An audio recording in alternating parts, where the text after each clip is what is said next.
It's now been more than 6 months since a large fire burned in Garrettsville, destroying a dozen businesses. And a half year later, that town is still struggling to recover. 27 First News reporter Lauren Wood was there today. The trees were bare when a massive fire destroyed an entire block of Garrettsville back in March. Now their leaves are changing colors and beginning to fall.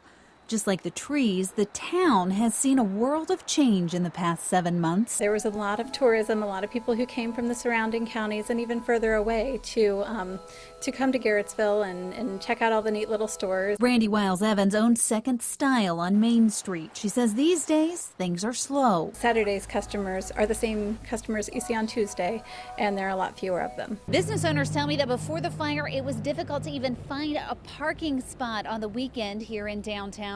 Now they're facing a much different problem. We had a lot of people coming from out of town to the Shaker Tree, to the clock shop, to the different businesses that are gone.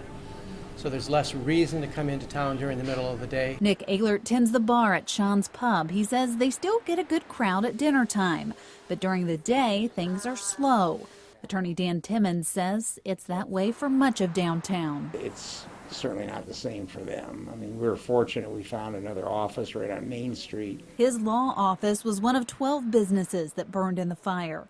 He says much of what was lost was priceless. Right above my office was an auditorium where President McKinley and President Garfield had both spoke. As for the future, everyone I talked to remains optimistic. We'll get there eventually. We will rebuild. Please come visit us. We have some wonderful restaurants here. Town people are very friendly.